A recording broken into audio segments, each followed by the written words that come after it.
Hello guys, ನೀವೆಲ್ಲ ನೋಡಿರ್ಬೋದು ಬಹುಶಃ ನೆಟ್ವರ್ಕ್ ಮಾರ್ಕೆಟಿಂಗ್ ಅನ್ನೋ ಇಂಡಸ್ಟ್ರಿ ಬಗ್ಗೆ ಅಥವಾ ಡೈರೆಕ್ಟ್ ಸೇಲ್ ಅನ್ನೋ ಇಂಡಸ್ಟ್ರಿ ಬಗ್ಗೆ ತುಂಬಾ ಜನ ನೆಗೆಟಿವ್ ಕಮೆಂಟ್ಸ್ ಆಗಿರ್ಬೋದು, ನೆಗೆಟಿವ್ ಆಗಿ ಮಾತಾಡ್ತಾರೆ.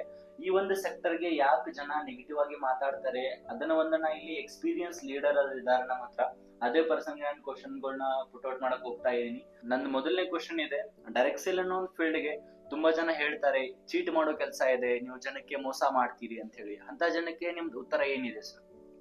ಓಕೆ, ಡೈರೆಕ್ಟ್ ಸೆಲ್ಲಿಂಗ್ ಹಿಸ್ಟ್ರಿನ ನೀವು ನೋಡಕ್ ಹೋದ್ರೆ ಎಲ್ಲೋ ಅದ್ರದ್ದು ರೈಟ್ ಪರ್ಸ್ಪೆಕ್ಟಿವ್ ಇದೆ, ರಾಂಗ್ ಪರ್ಸ್ಪೆಕ್ಟಿವ್ ಇದೆ. ಗ್ಲೋಬಲಿ ಇಂಡಸ್ಟ್ರಿನ ಸ್ಟಡಿ ಮಾಡಿದ್ಮೇಲೆ ನಿಮ್ಗೆ ಅದ್ರ ಬಗ್ಗೆ ಸಾಕಷ್ಟೆಲ್ಲ ವ್ಯೂಸ್ ರೈಟ್ ಆಗಿ ಸಿಗುತ್ತೆ. ಮತ್ತೆ ಯಾವುದೇ ಇಂಡಸ್ಟ್ರಿ ಗ್ರೋಯಿಂಗ್ ಪಾರ್ಟ್ ನಲ್ಲಿ ಇರಬೇಕಾದ್ರೆ ಅದು ಮೊದಲು ನೆಗೆಟಿವ್ ಫೇಸ್ ನಿಂದ ತನ್ನ ಜರ್ನಿನ ಸ್ಟಾರ್ಟ್ ಮಾಡುತ್ತೆ. ಸೊ ಡೈರೆಕ್ಟ್ ಸೆಲ್ಲಿಂಗ್ ಹಿಸ್ಟ್ರಿನ ನೋಡಿದ್ಮೇಲೆ ಒಂದ್ ಮಾತು ನಮ್ಗೆ ರಿಯಲೈಸ್ ಆಗಿದೆ. ಡೈರೆಕ್ಟ್ ಸೆಲ್ಲಿಂಗ್ ಇಂಡಿಯಾನಲ್ಲಿ ಆಕ್ಚುಲಿ ಯಾವಾಗ ಎಂಟರ್ ಆಯ್ತು ಅವಾಗ ಜನರ ಹತ್ರ ದುಡ್ಡಿರ್ಲಿಲ್ಲ, ಈವನ್ ಜನರಿಗೆ ಪ್ರಾಡಕ್ಟ್ ಅವಶ್ಯಕತೆ ಕೂಡ ಇರ್ಲಿಲ್ಲ. ಆ ಒಂದು ಪೀರಿಯಡ್ ನಲ್ಲಿ ಜನ ಡೈರೆಕ್ಟ್ ಸೆಲ್ಲಿಂಗ್ ಅಪರ್ಚುನಿಟಿನ ಪ್ರಾಡಕ್ಟ್ ಬಿಟ್ಟು ಎಲ್ಲೋ ದುಡ್ಡಿಗೋಸ್ಕರ ಯೂಸ್ ಮಾಡ್ಕೊಂಡ್ರು. ಅಲ್ಲಿ ಸುಮಾರೆಲ್ಲ ಸ್ಕ್ಯಾಮ್ಸ್ ನಡೀತು, ಸುಮಾರೆಲ್ಲ ಪ್ರಾಡಕ್ಟ್ ಬಂದು ಅದು ವ್ಯಾಲ್ಯೂ ಫಾರ್ ಮನಿ ಪ್ರಾಡಕ್ಟ್ ಇರ್ಲಿಲ್ಲ. ಕೆಲವೊಂದ್ ಜನ ಇಂಡಸ್ಟ್ರಿನ ಅರ್ನಿಂಗ್ ಸೋರ್ಸ್ ಅಂತ ಯೂಸ್ ಮಾಡ್ಲಿಕ್ಕೆ ಹೋಗಿದ್ರಿಂದ ಎಲ್ಲೂ ರೆಫರೆನ್ಸ್ ಅವರು ಬಿಲ್ಡ್ ಮಾಡಿ ಜನರಿಗೆ ಹೇಳ್ತಾ ಹೋಗಿ ಕೆಲವೊಂದು ಚೀಟ್ ಫಂಡ್ ಮನಿ ಸರ್ಕ್ಯುಲೇಷನ್ ಅಂತ ಕಂಪನೀಸ್ ಗಳಲ್ಲಿ ದುಡ್ಡು ಹಾಕಿದ್ರು.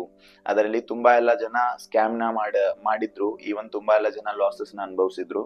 ಸೊ ಒಂದಂತೂ ಮಾತು ಕ್ಲಿಯರ್ ಆಗ್ತಾ ಇದೆ, ಡೈರೆಕ್ಟ್ ಸೆಲ್ಲಿಂಗ್ ಬಗ್ಗೆ ಈ ರೀತಿ ಪರ್ಸ್ಪೆಕ್ಟಿವ್ ಇಲ್ಲಾಂದ್ರೆ ದೃಷ್ಟಿಕೋನ ಇರ್ಲಿಕ್ಕೆ ಕಾರಣ ಪಾಸ್ಟ್ ಎಕ್ಸ್ಪೀರಿಯನ್ಸ್ ಇದೆ. ಮತ್ತೆ ಆ ಪಾಸ್ಟ್ ಎಕ್ಸ್ಪೀರಿಯನ್ಸ್ ನ ನೋಡಿದ್ಮೇಲೆ ಒಂದು ಮೇಜರ್ ವರ್ಡ್ ನಮ್ಗೆ ಕಾಣುತ್ತೆ, that is wrong company. Direct selling ಹೆಸರು ಹಾಳಾಗ್ಲಿಕ್ಕೆ ಕಾರಣ ಬೇರೆ ರಾಂಗ್ ಕಂಪನೀಸ್ ಗಳಿಂದ. ಸೊ ಅಲ್ಲಿ ಮೇನ್ ಪಾರ್ಟ್ ಇಲ್ಲಾಂದ್ರೆ ಮೇನ್ ರೋಲ್ ಇರುತ್ತೆ ರೈಟ್ ಕಂಪನಿನ ಚೂಸ್ ಮಾಡೋದು. ಸ್ವಲ್ಪ ಪ್ಯಾರಾಮೀಟರ್ಸ್ ಕೂಡ ಇದೆ ಗೌರ್ಮೆಂಟ್ ಗಳಿಂದ. ಒಂದು ಒಳ್ಳೆ ಕಂಪನಿನ ಚೂಸ್ ಮಾಡ್ಬೇಕು ಅಂದ್ರೆ ನಿಮಗೆ ಈ ಎಲ್ಲಾ ಥಿಂಗ್ಸ್ ಗೊತ್ತಿರಬೇಕು ಅಂತ ಕನ್ಸ್ಯೂಮರ್ ಪ್ರೊಟೆಕ್ಷನ್ ಆಕ್ಟ್ 2019 ಪ್ರಕಾರ ಇಂಡಿಯನ್ ಡೈರೆಕ್ಟ್ ಸೇಲಿಂಗ್ ನ ಲೀಗಲ್ ಕೂಡ ಅನೌನ್ಸ್ ಮಾಡಲಾಗಿದೆ. ಸೊ ಆ ರೀತಿ ನಾವು ಒಂದು ರೈಟ್ ಡೈರೆಕ್ಟ್ ಸೇಲಿಂಗ್ ಕಂಪನೀಸ್ ನ ಚೂಸ್ ಮಾಡಬಹುದು. ಓಕೆ, ಅಂದ್ರೆ ನಿಮ್ಮ ಪ್ರಕಾರ ಇವಾಗ ಡೈರೆಕ್ಟ್ ಸೇಲ್ ಬಿಸ್ನೆಸ್ ಗೆ ಚೀಟ್ ಮಾಡೋ ಕೆಲಸ ಅಂತ ಹೇಳ್ತಿರೋಂತ ಜನ ರಾಂಗ್ ಕಂಪ್ನಿನ ನೋಡಿರೋಂತ ಪರ್ಸನ್ಗಳು ನಿಮ್ಮ ಪ್ರಕಾರ. Okay sir, thank you. Okay, next ನನ್ನ ಕ್ವಶನ್ ಇದೆ, ಡೈರೆಕ್ಟ್ ಸೇಲ್ ಬಿಸ್ನೆಸ್ ಗೆ ಜನ ಏನಂತ ಹೇಳ್ತಾರೆ ಗೊತ್ತಾ, ಅಂದ್ರೆ ಕಡಿಮೆ ಎಜುಕೇಶನ್ ಆಗಿರುವಂತ ಪೀಪಲ್ ಇದು ಬಿಸ್ನೆಸ್ ಇದೆ, ಹೈಯರ್ ಡಿಗ್ರಿಗೆ ಈ ಒಂದು ಬಿಸ್ನೆಸ್ ಸೂಟ್ ಆಗೋದಿಲ್ಲ, ಈ ತರ ಹೇಳ್ತಾರೆ. ಅಂತ ಪರ್ಸನ್ಗೆ ನೀವೇನ್ ಆನ್ಸರ್ ಮಾಡಬಹುದು? ಓಕೆ, ಆಕ್ಚುಲಿ ಇದು ಮಿತ್ ಇದೆ, ಇದು ಸುಳ್ಳು ಅಂತ ನಾನು ಹೇಳ್ಬಹುದು. ಬಿಕಾಸ್ ನೀವು ನೋಡಿರೋದು ಅನ್ಪ್ರೊಫೆಷನಲ್ ಜನರನ್ನ, ತುಂಬಾ ಪ್ರೊಫೆಷನಲ್ ಜನ ಕೂಡ ಇದರಲ್ಲಿ ಇದ್ದಾರೆ. ಸರ್ಕಾರಿ ನೌಕರಿಗಳನ್ನ ಬಿಟ್ಟು ಬಂದವರು ಇದ್ದಾರೆ, ಒಳ್ಳೆ ಬಿಸ್ನೆಸ್ ಸೆಕ್ಟರ್ ನಲ್ಲಿ ಇರೋ ಜನ ಕೂಡ ಇದಕ್ಕೆ ಬಿಟ್ಟು ಬಂದಿದ್ದಾರೆ. ಮಂತ್ಲಿ 60-70 ಲ್ಯಾಕ್ ಅರ್ನಿಂಗ್ ಮಾಡೋ ಪ್ರೊಫೆಷನ್ ದವರು ಇದನ್ನ ಬಿಟ್ಟು ಬಂದಿದ್ದಾರೆ. ಸೊ ಅವರವರಿಗೆ ಈ ಇಂಡಸ್ಟ್ರಿನಲ್ಲಿ ಕನ್ಸ್ಕೊಂಡಿದ್ದು ಅವರವರ ಪ್ರೊಫೆಷನ್ ಅಲ್ಲಿ ಏನವ್ರಿಗೆ ದೊರಕಿಲ್ಲ. ಕೆಲವೊಂದವ್ರಿಗೆ ಫೈನಾನ್ಷಿಯಲ್ ಸೆಕ್ಯೂರಿಟಿ ಇರ್ಲಿಲ್ಲ, ಕೆಲವರಿಗೆ ಹೇಗೆ ಆ ಸೆಕ್ಟರ್ ನಲ್ಲಿ ಗ್ರೋ ಆಗ್ತಾರೆ ಹಾಗೆ ಎಲ್ಲೋ ಅವ್ರನ್ನ ಕಿಕ್ ಔಟ್ ಮಾಡೋ ಪ್ರೊಫೆಷನ್ ಅಲ್ಲಿ ಅವ್ರ ಜನ ಇದ್ರು. ಮತ್ತೆ ಇವತ್ತು ನಾವು AIs ನ ಅಬ್ಸರ್ವ್ ಮಾಡೋದ್ರಿಂದ ಎಲ್ಲ ಥಿಂಗ್ಸ್ ನಿಂದ ಎಲ್ಲೋ ಅವರು ತಿಳ್ಕೊಂಡು as this is a industry where machines can not be work, human beings ಕೆಲಸ ಮಾಡಬಹುದು ಅಂತ ಅವ್ರಂದ್ರು. ಸೊ ಅದಕ್ಕೋಸ್ಕರ ಬಂದ್ರು. ಬಟ್ ಆ ಜನರಿಗೆ ಹೇಳ್ಬೇಕಂದ್ರೆ ಆ ಜನ ಅದ್ರ ಬಗ್ಗೆ ಸ್ಟಡಿ ಮಾಡಿಲ್ಲ, ಡೈರೆಕ್ಟ್ ಸೆಲ್ಲಿಂಗ್ ಏನಿದೆ ಇದ್ರ ಬಗ್ಗೆ ಪ್ರಾಪರ್ ಆಗಿ ತಿಳ್ಕೊಂಡಿಲ್ಲ, ಮತ್ತೆ ಸಕ್ಸಸ್ಫುಲ್ ಲೀಡರ್ಸ್ ನ ಅವರು ನೋಡಿಲ್ಲ.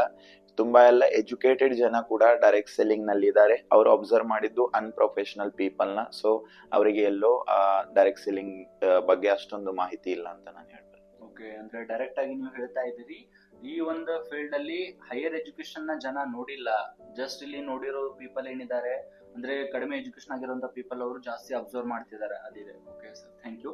ನಂದು ಇನ್ನೊಂದು ಸ್ಮಾಲ್ ಕ್ವಶನ್ ಇದೆ ಸರ್, ಲಾಸ್ಟ್ ಕ್ವಶನ್ ಇದೆ ನಂದು.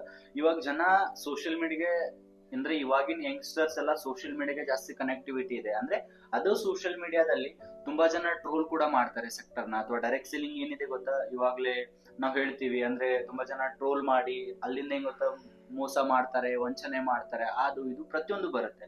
ಅದನ್ನ ನೋಡಿ ಯಂಗ್ಸ್ಟರ್ ಗಳು ಏನ್ ಮಾಡ್ತಿದಾರೆ, ಇವಾಗ ಡೈರೆಕ್ಟ್ ಸೇಲ್ ಗೆ ಬರೋದಕ್ಕೆ ಭಯ ಪಡ್ತಿದ್ದಾರೆ. ಇದಕ್ಕೆ ನಿಮ್ದು ಒಂದು ಉತ್ತರ ಏನಿರ್ಬೋದು? ಓಕೆ, ಒಂದು ಮಾತು ಬರುತ್ತೆ, ಯಾವ ಇಂಡಸ್ಟ್ರಿನಲ್ಲಿ ಸ್ಕೇರ್ಸಿಟಿ ಇರುತ್ತೆ, ಯಾವ ಇಂಡಸ್ಟ್ರಿನಲ್ಲಿ ಭಯ ಇರುತ್ತೆ, ಆ ಇಂಡಸ್ಟ್ರಿ ಮುಂದೆ ಗ್ರೋ ಆಗೋ ಚಾನ್ಸಸ್ ತುಂಬಾ ಇರುತ್ತೆ. ಸೊ ಡೈರೆಕ್ಟ್ ಸೆಲ್ಲಿಂಗ್ ಅದೇ ಫೇಸ್ ನಲ್ಲಿ ಪ್ರೆಸೆಂಟ್ಲಿ ಇದೆ.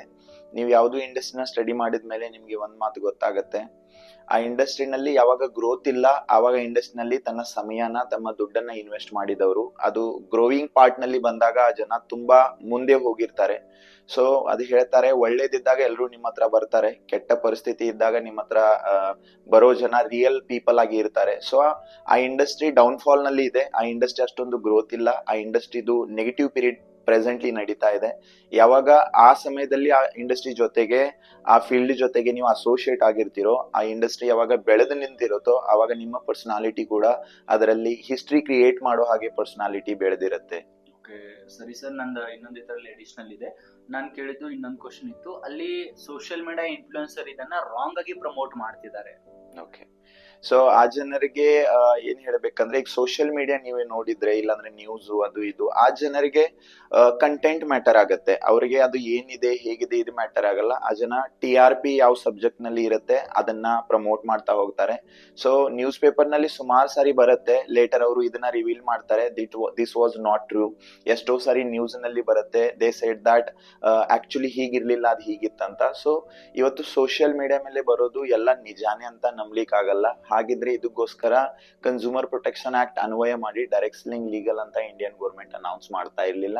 ಸೊ ಆ ಊಹಾಪೋಹ ಮೇಲೆ ಆಗಿರ್ಲಿ, ಆ ಥಿಂಗ್ಸ್ ಮೇಲೆ ಆಗಿರ್ಲಿ ಟ್ರಸ್ಟ್ ಮಾಡ್ಲಾರ್ದೆ ಮತ್ತೆ ಒಪಿನಿಯನ್ಸ್ ಜೊತೆಗೆ ಹೋಗ್ಲಾರ್ದೆ ಫ್ಯಾಕ್ಟ್ಸ್ ನಾವು ತಿಳ್ಕೊಂಡ್ರೆ ರೈಟ್ ಆಗಿ ಆ ಇಂಡಸ್ಟ್ರಿನಲ್ಲಿ ನಾವು ಗ್ರೋ ಆಗ್ಬಹುದು ಅಂತ ಹೇಳ್ಬೋದು. Okay sir, thank you so much sir.